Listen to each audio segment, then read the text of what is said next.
जय श्री महागणेश, जय श्री लक्ष्मी नारायण भगवान की जय, जय सनातन धर्म की जय, जय श्री विष्णु पुराण की जय और आप सभी भक्तों की जय हो।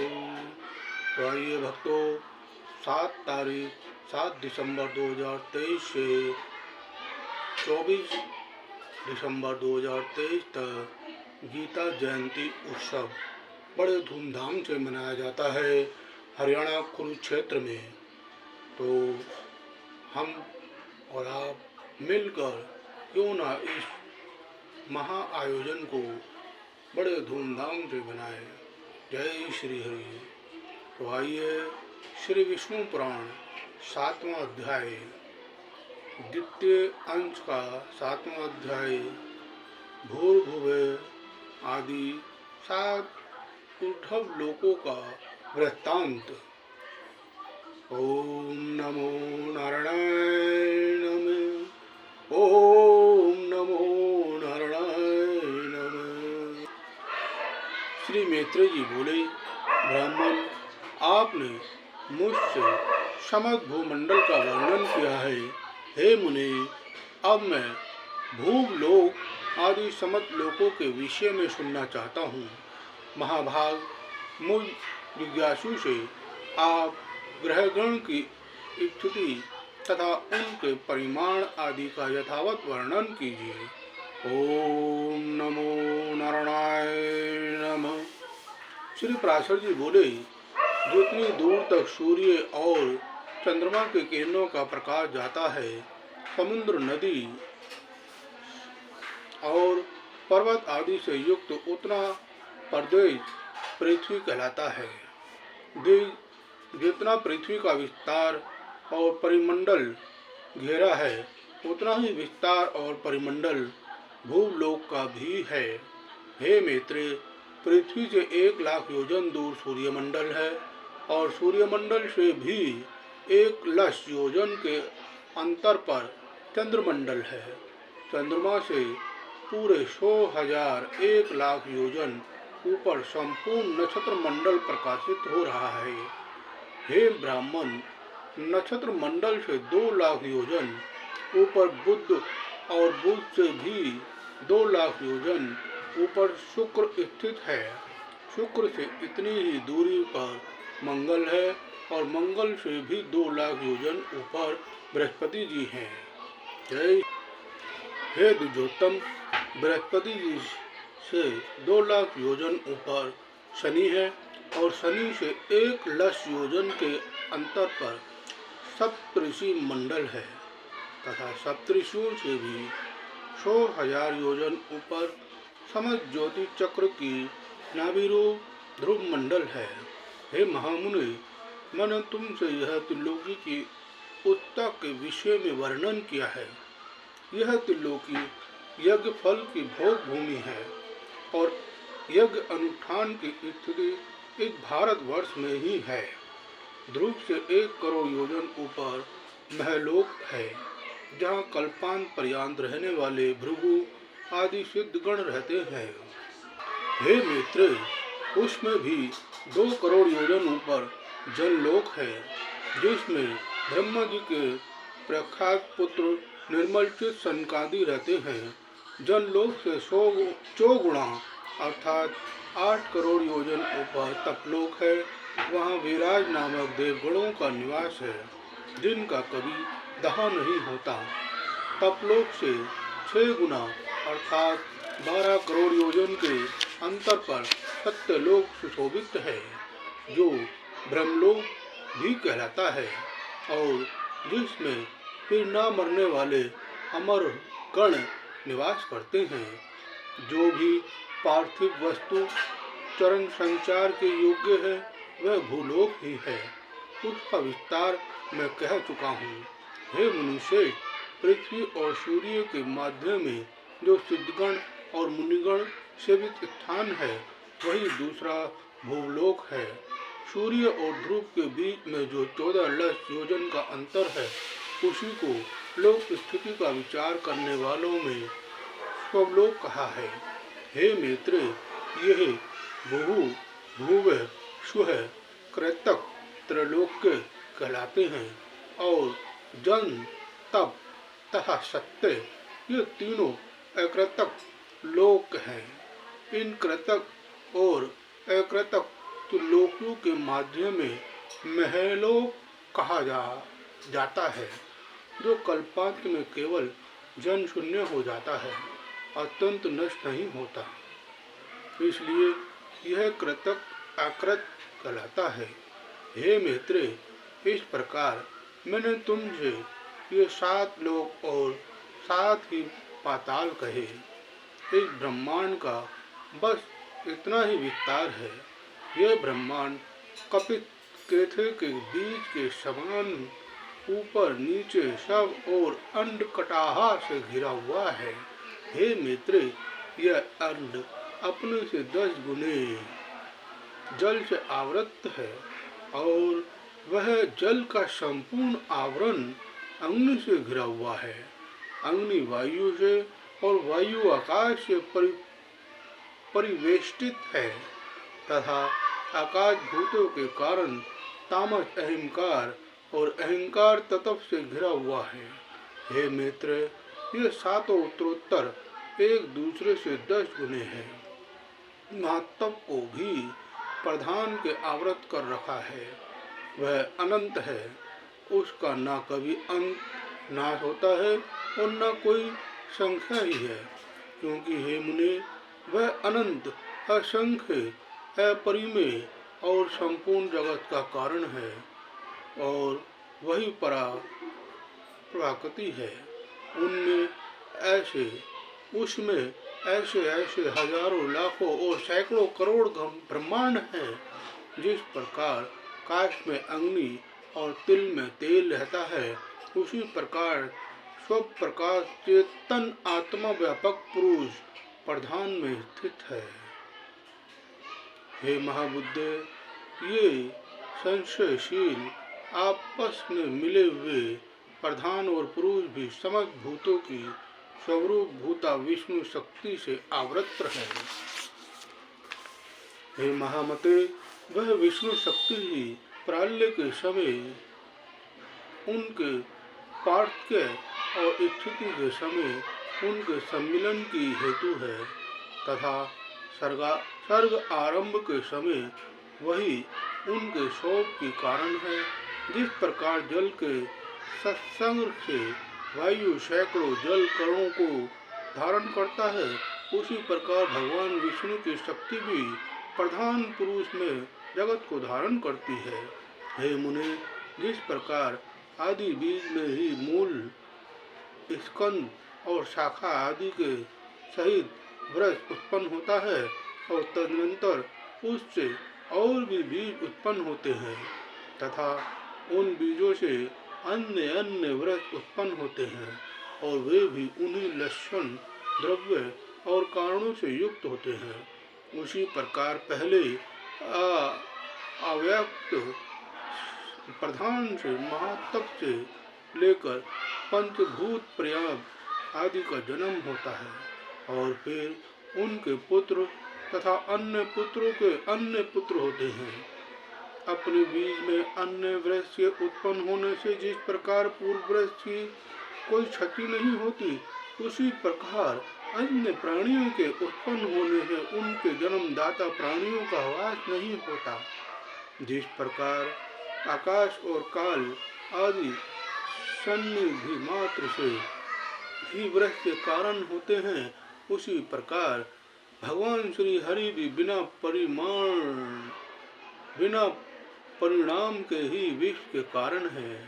हे मुनि सत्तम, जिस प्रकार धान के बीज में मूल, नाल, पत्ते, अंकुर, तना, कोश, पुष्प, शीर, तंडुल, तुष्ट और कण सभी रहते हैं तथा अंकुर उत्पत्ति की हेतुभूत भूमि एवं जल आदि सामग्री के प्राप्त होने पर वे प्रकट हो जाते हैं, उसी प्रकार अपने अनेक पूर्व कर्मों में स्थित देवता आदि विष्णु शक्ति का आश्रय पाने पर आविर्भूत हो जाते हैं, जिससे यह संपूर्ण जगत उत्पन्न हुआ है, जो स्वयं जगत रूप से स्थित है जिसमें यह स्थित है तथा जिसमें यह लीन हो जाएगा वह पर ब्रह्मा ही विष्णु भगवान है। वह ब्रह्मा ही उन विष्णु का परमधाम स्वरूप है। वह पद सत और असत दोनों से विलक्षण है। उससे अभिन्न हुआ ही यह संपूर्ण चराचर जगत उससे उत्पन्न हुआ है। वही अव्यक्त मूल प्रकृति है, वही व्यक्त स्वरूप संसार है। उसी में यह संपूर्ण जगत लीन होता है तथा उसी के आश्रय स्थित है। यज्ञ आदि क्रियाओं का कर्ता वही है। यज्ञ रूप से उसी का यजन किया जाता है और उन यज्ञ आदि का फल स्वरूप भी वही है तथा यज्ञ के साधन रूप जो पितृवा आदि है वह सब भी हरि से अतिरिक्त और कुछ नहीं है। ओम नमो नारायणाय नमः। ओम नमो नारायणाय नमः। ओम नमो नारायणाय नमः। तो आइए भक्तों, सप्तम अध्याय संपन्न हुआ। अष्टम अध्याय प्रारंभ। सूर्य, नक्षत्र एवं राशियों की व्यवस्था तथा काल चक्र, लोकपाल और गंगा विभार का वर्णन। ओम नमो नारायणाय नमः। ओम नमो नारायणाय नमः। श्री पराशर जी बोले, हे सुव्रत, मैंने तुमसे यह ब्रह्मांड की स्थिति कही। अब सूर्य आदि ग्रहों की स्थिति और उनके परिमाण सुनो। हे मनुष्य, सूर्य देव के रथ का विस्तार 9000 योजन है तथा इससे दूना उसका ईसा दंड जुआ और रथ के बीच का भाग है। उसका धुरा 1.5 करोड़ 7 लाख योजन लंबा है, जिसमें उसका पहिया लगा हुआ है। उस पूर्वाह्न, मध्याह्न और प्रहारू 3 नाभि परिवस्त्रादि 5 अरे और षड ऋतु रूप 6 नेमी वाले अश्व स्वरूप संवत्सर आत्मक चक्र में संपूर्ण काल चक्र स्थित है। 7 संधि ऊंचे घोड़े हैं, उसके नाम सुनो। गायत्री, बृहति, उष्णी, जगती, त्रिष्टोप, अनुष्टोप और पंक्ति। ये छंद ही सूर्य के 7 घोड़े कहे गए हैं। हे महामते, भगवान सूर्य का रथ दूसरा धुरा 45.5 सहस्त्र योजन लंबा है। दोनों धुरों के परिमाण के तुल्य ही सबके युगांधो जुओं का परिमाण है। इनमें से छोटा भूरा उस रथ के एक पूर्वाज जुए के सही ध्रुव के आधार पर स्थित है और दूसरे भूरे का चक्र मानसोत्तर पर्वत पर स्थित है। इस मानसोत्तर पर्वत के पूर्व में इंद्र की, दक्षिण में यम की, पश्चिम में वरुण की और उत्तर में चंद्रमा की पुरी है।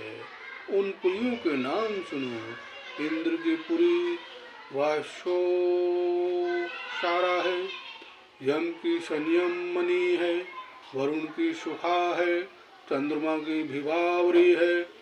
हे मित्र, ज्योतिष चक्र के सहित भगवान भानु दक्षिण दिशा में प्रवेश कर छोड़े हुए बाण के समान त्रिवेग से चलते हैं। भगवान सूर्यदेव और रात्रि की व्यवस्था के कारण है और राग आदि क्लेशों के क्षीण हो जाने पर वे ही क्रम मुक्ति भागी योगी जनों के देवयान नामक श्रेष्ठ मार्ग हैं। हे मित्र, सभी द्वीपों में सर्वदा माध्याह्न और मध्य रात्रि के समय सूर्य देव मध्य आकाश में सामने की ओर रहते हैं। जय श्री हरि। इसी प्रकार उदय और अस्त भी सदा एक दूसरे से सम्मुख ही होते हैं। हे ब्राह्मण, समस्त दिशा और विदिशाओं में जहाँ के लोग रात्रि का अंत होने पर सूर्य को जिस स्थान पर देखते हैं उनके लिए वहाँ उसका उदय होता है, और जहाँ दिन के अस्त में सूर्य का तिरोभाव होता है वही उसका अस्त कहा जाता है। सर्वदा एक रूप से स्थित सूर्य देव का वास्तव में न उदय होता है और न अस्त, बस उनका देखना और न देखना ही उनके उदय और अस्त है। मध्यकाल में इंद्र आदि में से किसी की पुरी पर प्रकाशित होते हुए सूर्य देव पार्श्ववर्ती दो पुरियों के सहित तीन पुरियों और दो कोणों विदिशाओं को प्रकाशित करते हैं। इसी प्रकार अग्नि आदि कोणों में से किसी एक कोण में प्रकाशित होते हुए वे पार्श्ववर्ती दो कोणों से सहित तीन कोण और दो पुरियों को प्रकाशित करते हैं। सूर्यदेव उदय होने के अनंतर माध्य पर्यंत अपनी बढ़ती हुई किरणों से तपते हैं और फिर क्षीण होती हुई किरणों से अस्त हो जाते हैं। सूर्योदय के और अस्त से भी पूर्व तथा पश्चिम दिशाओं की व्यवस्था होती हुई है। वास्तव में तो वे जिस प्रकार पूर्व में प्रकाश करते हैं उसी प्रकार पश्चिम तथा पार्श्ववर्तिनी उत्तर और दक्षिण दिशाओं में भी करते हैं। सूर्यदेव देव पर्वत सुमेरु के ऊपर स्थित ब्रह्मा जी की सभा के अतिरिक्त और सभी स्थानों को प्रकाशित करते हैं। उनकी जो किरणें ब्रह्मा जी की सभा में जाती है वे उसके तेज से निरस्त होकर उल्टी लौट आती है। सुमेरु पर्वत समुद्र द्वीप और वर्षों के उत्तर में है, इसलिए उत्तर दिशा में मेरु पर्वत पर सदा एक और दिन और दूसरी ओर रात रहते हैं। रात्रि के समय सूर्य के अस्त हो जाने पर उसका तेज अग्नि में प्रविष्ट हो जाता है, इसलिए उस समय अग्नि दूर से ही प्रकाशित होने लगता है।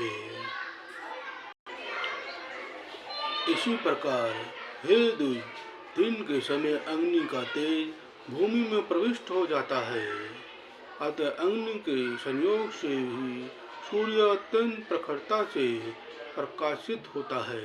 इस प्रकार सूर्य और अग्नि के प्रकाश तथा उष्णता में तेज परस्पर मिलकर दिन रात में वृद्धि को प्राप्त होते रहते हैं। मेरु के दक्षिणी और उत्तरी भूमध्य में सूर्य के प्रकाशित होते समय अंधकारमयी रात्रि और प्रकाश में दिन क्रमश जल में प्रवेश कर जाते हैं।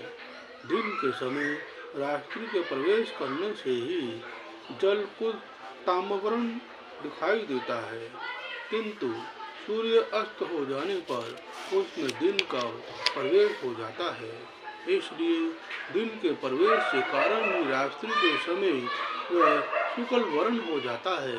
इस प्रकार जब सूर्य पुष्कर द्वीप के माध्यम में पहुंचकर पृथ्वी का तीसरा भाग पार कर लेता है तो उसकी वह गति एक मुहूर्त की होती है, अर्थात उतने भाग के अतिक्रमण करने में उसे जितना समय लगता है वही मुहूर्त कहलाता है।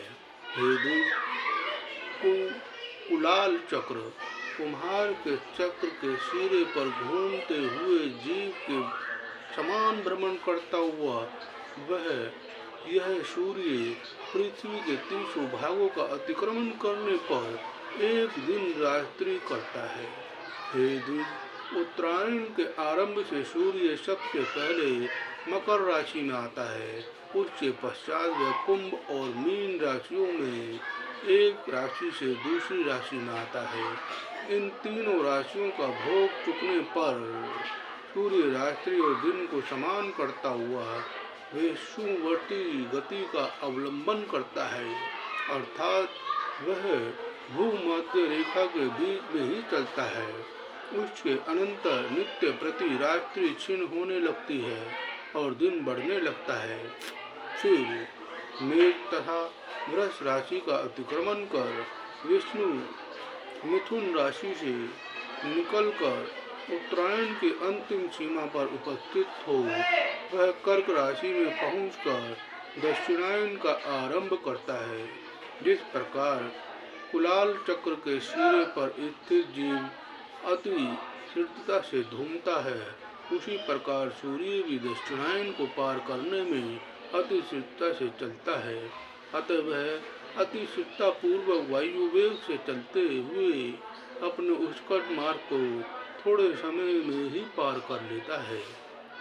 हे द्विज, दक्षिणायन में दिन के समय शीघ्रता पूर्वक चलने से उस समय के 13.5 नक्षत्रों को सूर्य 12 मुहूर्तों में पार कर लेता है, किंतु रात्रि के समय मंदगामी होने से उतने ही नक्षत्रों को 18 मुहूर्त में पार करता है। कुलाल चक्र के माध्यम में स्थित जीव जिस प्रकार धीरे धीरे चलता है, उसी प्रकार उत्तरायण के समय सूर्य मंद गति से चलता है, इसलिए उस समय वह थोड़ी सी भूमि भी अति दीर्घ काल में पार करता है। अतः उत्तरायण का अंतिम दिन 18 मुहूर्त का होता है। उस दिन भी सूर्य अति मंद गति से चलता है और ज्योतिष चक्र का अर्ध के 13.5 नक्षत्रों को एक दिन में पार करता है, किंतु रात्रि के समय वह उतने ही 13.5 नक्षत्रों को 12 मुहूर्तों में भी पार कर लेता है।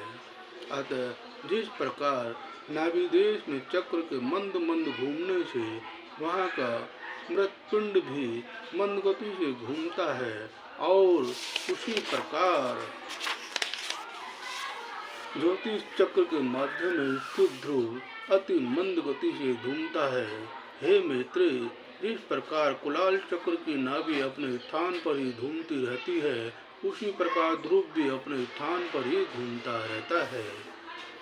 इस प्रकार उत्तर तथा दक्षिण सीमाओं के माध्यम में मंडल आकार घूमते रहने में सूर्य की गति दिन अथवा रात्रि के समय मंद अथवा सिद्ध हो जाती है। जिस अयन में सूर्य की गति दिन के समय हे द्विज, सूर्य को सदा एक बराबर मार्ग ही पार करना पड़ता है। एक दिन रात्रि में यह समस्त राशियों का भोग कर लेता है। सूर्य 6 राशियों को रात्रि के समय भोगता है और 6 को दिन के समय। राशियों के परिमाण अनुसार ही दिन का बढ़ना घटना होता है। रात्रि की लघुता स्थिरता भी राशियों के परिमाण से ही होती है। राशियों के भोग अनुसार ही दिन अथवा रात्रि की लघुता अथवा दीर्घता होती है। उत्तरायण में सूर्य की गति रात्रि काल में सिद्ध होती है अथवा दिन में मंद, दक्षिणायन में उच्च गति इसके विपरीत होती है। रात्रि उषा कहलाती है तथा दिन वेष्टि प्रभात कहा जाता है। इन उषा तथा वेष्टि के बीच के समय को संध्या कहते हैं। फिर अति दारुण और भयानक संध्या काल के उपस्थित होने पर मंदेया नामक भयंकर राक्षस गण सूर्य को खाना चाहते हैं। हे मैत्रेय, उन राक्षसों को प्रजापति का यह शाप है कि उनका शरीर अक्षय रहकर भी मरण नित्य प्रति हो। अतः संध्या काल में उनका सूर्य से अति भीषण युद्ध होता है। हे महामुनि, उस समय दिव्योत्तम गण जो ब्रह्म स्वरूप ओंकार तथा गायत्री से अभिमंत्रित जल छोड़ते हैं, उस ब्रह्म स्वरूप जल से वह दुष्ट राक्षस धुंध हो जाते हैं। अग्निहोत्र में जो सूर्य ज्योति है इत्यादि मंत्र से प्रथम आहुति दी जाती है, उससे सहस्रांशु दीननाथ देदीप्यमान हो जाते हैं। ओमकार, विशुभ तेजस और प्राज्ञ रूप 3 धामों से युक्त भगवान विष्णु है तथा संपूर्ण वाणियों वेदों का अधिपति है। उच्च उच्चारण मात्र से ही वे राक्षस गण नष्ट हो जाते हैं। सूर्य विष्णु भगवान की अति श्रेष्ठ अंश और विकार रहित अंत ज्योति स्वरूप है। ओंकार उसका वाचक है और वह उसे उन राक्षसों के वध में अत्यंत प्रेरित करने वाला है। जय श्री हरि। उस ओंकार की प्रेरणा से अति प्रदीप होकर वह ज्योति मंदेहा नामक संपूर्ण पापी राक्षसों को धुंध कर देती है। इसलिए संध्या उपासना क्रम का उल्लंघन कभी न करना चाहिए। जो पुरुष संध्या उपासना नहीं करता वह भगवान सूर्य का धाक करता है। तदनंतर उन राक्षसों का वध करने के पश्चात भगवान सूर्य संसार के पालन में प्रवृत्त हो बाल खिल्ले आदि ब्राह्मणों से सुरक्षित होकर गमन करते हैं। 15 निमेष की एक काष्ठा होती है। 30 काष्ठा की एक कला गिनी जाती है। 30 कलाओं का एक मुहूर्त होता है। 30 मुहूर्तों के संपूर्ण रात्रि दिन होते हैं। दिनों का ह्रास अथवा वृद्धि क्रमश प्रातःकाल मध्यकाल आदि दिवसांशों के ह्रास वृद्धि के कारण होते हैं, किंतु दिनों के घटते बढ़ते रहने पर भी संध्या सर्वदा समान भाव से मुहूर्त की ही होती है। उदय से लेकर सूर्य की 3 मुहूर्त की गति के काल को प्रातःकाल कहते हैं। यह संपूर्ण दिन का 5वां भाग होता है। इन प्रातःकाल के अनंतर 3 मुहूर्त का समय संगम कहलाता है तथा संगम काल के पश्चात 3 मुहूर्त का मध्यकाल होता है। मध्यकाल से पीछे का समय अपराह्न काल कहलाता है। इस काल भाग को भी बुद्धजन 3 मुहूर्त का ही बताते हैं। अपराह्न के बीतने पर सायंकाल आता है। इस प्रकार संपूर्ण दिन में 15 मुहूर्त और प्रत्येक दिवसांश में 3 मुहूर्त होते हैं। विषुवत दिवस 15 मुहूर्त का होता है, किंतु उत्तरायण और दक्षिणायन में क्रमश उसकी वृद्धि और ह्रास होने लगते हैं। इस प्रकार उत्तरायण में दिन रात्रि का ग्रास करने लगता है और दक्षिणायन में रात्रि दिन का ग्रास करने रहती है। शरद और बसंत ऋतु के मध्य में सूर्य के तुला अथवा मेष राशि में जाने पर विषुव होता है।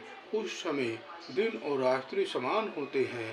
सूर्य के कर्क राशि में उपस्थित होने पर दक्षिणायन कहा जाता है और उससे मकर राशि पर आने से उत्तरायण कहा जाता है। हे ब्राह्मण, मैंने जो 30 मुहूर्त के एक रात्रि दिन कहे हैं, ऐसे 15 रात्रि दिवस का एक पक्ष कहा जाता है। जो पक्ष का एक मास होता है, 2 षोडश मास का एक ऋतु और 3 ऋतु का एक अयन होता है और 2 अयन ही मिलकर एक वर्ष कहे जाते हैं। जय श्री हरि। शोर, सावन, चांद्र और नक्षत्र, इन 4 प्रकार के मासों के अनुसार विविध रूप से कल्पित संवत्सर आदि 5 प्रकार के वर्ष युग कहलाते हैं। यह युग ही मल मास आदि सब प्रकार के काल निर्णय का कारण कहा जाता है। उनमें पहला संवत्सर, दूसरा परिसंवत्सर, तीसरा ईदुंसर, चौथा अनुवत्सर और 5वां वत्सर है। यह काल युग नाम से विख्यात है। श्वेत वर्ष के उत्तर में जो भृंगवान नाम के विख्यात पर्वत है, उसके 3 श्रृंग हैं, जिसके कारण यह श्रृंगवान कहा जाता है। उनमें से एक श्रृंग उत्तर में, एक दक्षिण में, एक मध्य में है। मध्य श्रृंग ही वेशुवत है। शरद और बसंत ऋतु के मध्य में सूर्य इस वेशुवत श्रृंग पर आते हैं। अतः हे मैत्रेय, मेष अथवा तुला राशि के आरंभ में तिमिर अपहारी सूर्यदेव विषुवत पर स्थित होकर दिन और रात्रि को समान परिमाण कर देते हैं।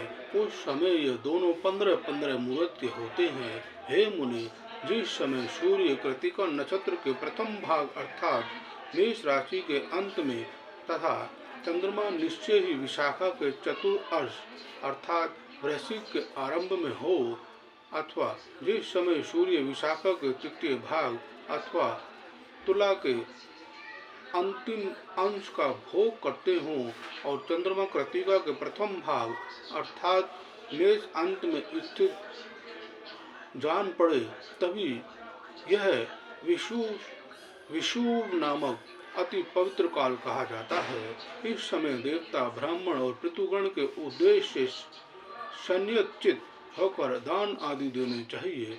यह समय दान ग्रहण के लिए मानव देवताओं के खुले हुए मुख के समान है। अतः विषुव काल में दान करने वाला मनुष्य कृतकृत्य हो जाता है। याग आदि के काल निर्णय के लिए दिन, रात्रि, पक्ष, कला, काष्ठा और क्षण आदि का विषय भली प्रकार जानना चाहिए। राका और अनुमति दो प्रकार की पूर्णमासी तथा शीलीवानी और कुहू दो प्रकार की अमावस्या होती हैं। माघ, फाल्गुन, चैत्र, बैसाख तथा ज्येष्ठ, आषाढ़ ये 6 मास उत्तरायण होते हैं। श्रवण, भाद्र, आश्विनी, कार्तिक तथा अगहन, पौष ये 6 दक्षिणायन कहलाते हैं। जय श्री हरि। मैंने पहले तुमसे जिस लोक आलोक पर्वत का वर्णन किया है उसी पर 4 व्रतशील लोकपाल निवास करते हैं। हे दुधामा, कंदर्प के पुत्र शंखपाद और हिरण्यरोमा तथा केतुमान ये चारों निर्धन, निर्भिमान, निरालस्य और निष्परिग्रह लोकपालगण लोक पर्वत की चारों दिशाओं में स्थित हैं, जो अगस्त्य के उत्तर तथा अजवीथी के दक्षिण में वैश्वानर मार्ग से भिन्न मृगवीथी नामक मार्ग है। वही पृथ्वीयान पथ है। उस पृथ्वीयान मार्ग में महात्मा मुनिजन रहते हैं, जो लोग अग्निहोत्री होकर प्राणियों की उत्पत्ति के आरंभ ब्रह्म वेद की स्तुति करते हुए यज्ञ अनुष्ठान के लिए उद्यत हो कर्म का आरंभ करते हैं। वे पृथ्वीयान उनका दक्षिण मार्ग है। वे युगांतर में विच्छिन्न हुए वैदिक धर्म की संतान तपस्या, वर्णाश्रम मर्यादा और विविध शास्त्रों के द्वारा पुनः स्थापना करते हैं। पूर्वतन धर्म पर्वत ही अपनी उत्तरकालीन संतान के यहाँ उत्पन्न होते हैं और फिर उत्तरकालीन धर्म प्रचारक गण अपने यहाँ संतान रूप से उत्पन्न हुए अपने पितृगण के कुलों में जन्म लेते हैं। इस प्रकार ये व्रतशील महर्षि गण चंद्रमा और तारागण की स्थिति प्रयाण सूर्य के दक्षिण मार्ग में पुनः पुनः आते जाते रहते हैं। नागवीथी के उत्तर और सप्तऋषियों के दक्षिण में जो सूर्य का उत्तरीय मार्ग है उसे देवयान मार्ग कहते हैं। उसमें जो प्रसिद्ध निर्मल स्वभाव और जितेंद्रिय ब्रह्मचारी गण निवास करते हैं वे संतान की इच्छा नहीं करते, अतः उन्होंने मृत्यु को जीत लिया है। सूर्य के उत्तर मार्ग में 80,000 उद्धव रेता मुनिगण प्राल्यकाल पर्यंत निवास करते हैं। उन्होंने लोभ के असंयोग, मैथुन के त्याग, ईर्ष्या और द्वेष के अप्रवृत्ति, कर्म अनुष्ठान के त्याग, काम वासना के असंयोग और शब्द आदि विषयों के दोष, दर्शन इत्यादि करने से सुचित होकर अमरता प्राप्त कर ली है। भूतों के प्राल्य पर्यंत स्थित रहने को ही अमरता कहते हैं। त्रिलोकी की स्थिति के इस काल को ही अपुनमार पुनर्मृत्यु रहित कहा जाता है। हे दुज, ब्रह्म हत्या और अश्वमेध यज्ञ से जो पाप और पुण्य होते हैं उसका फल प्राल्य पर्यंत कहा गया है। जय श्री हरि। हे मित्र, जितने प्रदेश में ध्रुव स्थित हैं पृथ्वी से लेकर उस प्रदेश पर्यंत संपूर्ण देश प्राल्य काल में नष्ट हो जाता है। सप्तऋषियों में उत्तर दिशा में ऊपर की ओर जहाँ ध्रुव स्थित है वही अति तेजोमय स्थान ही आकाश में विष्णु भगवान का तीसरा दिव्य धाम है। हे विप्र, पुण्य पाप के क्षीण हो जाने पर ढोल पंख शून्य संयम आत्मा मुनिजनों का यही परम स्थान है। पाप पुण्य के निवृत्त हो जाने तथा देह प्राप्ति के संपूर्ण कारणों के नष्ट हो जाने पर प्राणीगण जिस स्थान पर जाकर शोक नहीं करते वही भगवान विष्णु का परम पद है, जहाँ भगवान की समान ऐश्वर्य से प्राप्त हुए योग द्वारा तजेज होकर धर्म और ध्रुव आदि लोग शासीगण निवास करते हैं, वही भगवान विष्णु का परम पद है। हे मित्र, जिसमें यह भूत भविष्य और वर्तमान चराचर जगत ओतप्रोत हो रहा है, वही भगवान विष्णु का परम पद है, जो तल्लीन योगी जनों को आकाश मंडल में दीप्यमान सूर्य के समान सबके प्रकाश स्वरूप से प्रतीत होता है तथा जिसका विवेक ज्ञान से ही प्रत्यक्ष होता है, वही भगवान विष्णु का परम पद है। हे दुई, उस विष्णु पद में ही सबके आधारभूत परम तेजस्वी ध्रुव स्थित हैं तथा ध्रुव जी में समस्त नक्षत्र, नक्षत्रों में मेघ और मेघों में वृष्टि आश्रित है। हे महामुनि, उस वृष्टि से ही समस्त सृष्टि का पोषण और संपूर्ण देव मनुष्य आदि प्राणियों की पुष्टि होती है। तदनंतर गो आदि प्राणियों से उत्पन्न धुन और धृत आदि की आवर्तियों से परितुष्ट अग्निदेव ही प्राणियों की स्थिति के लिए पुण्य वृष्टि के कारण होते हैं। इस प्रकार विष्णु भगवान का यह निर्मल तृतीय लोक ध्रुव त्रिलोकी का आधारभूत और वृष्टि का आदि कारण है। जय श्री हरि। हे ब्राह्मण, इस विष्णु पद से ही देव अंगनाओं के अंगराग से पांडु वर्ण हुई सी सर्व पाप हारिणी श्री गंगा जी उत्पन्न हुई। फिर भगवान विष्णु के वाम चरण कमल के अंगूठे के नख रूप स्त्रोत से निकली हुई उन गंगा जी को ध्रुव दिन रात अपने मस्तक पर धारण करता है। तदनंतर जिनके जल में खड़े होकर प्रायणन सप्तऋषि गण उनकी तरंग भंगी से जटा कलाप के कंपायनमान होते हुए अधमर्षण मंत्र का जप करते हैं तथा जिनके विस्तृत जल समूह से अल्पावलित होकर चंद्रमंडल से के अनंत पुण्य पहले से भी अधिक कांति धारण करता है, वे गंगा जी चंद्रमंडल से निकलकर मेरु पर्वत के ऊपर गिरती है और संसार को पवित्र करने के लिए चारों दिशाओं में जाती है। चारों दिशाओं में जाने से वे एक ही सीता, अलकनंदा, चशु और भद्रा इन चार वेदों वाली हो जाती है, जिसके अलकनंदा नामक दक्षिणीय वेद को भगवान शंकर ने अत्यंत प्रीतिपूर्वक 100 वर्ष से भी अधिक अपने मस्तक पर धारण किया था, जिसने श्री शंकर के जटाकलाप से निकलकर पापी सगर पुत्रों के अस्थि चूर्ण को अल्पावित कर उन्हें स्वर्ग में पहुंचा दिया।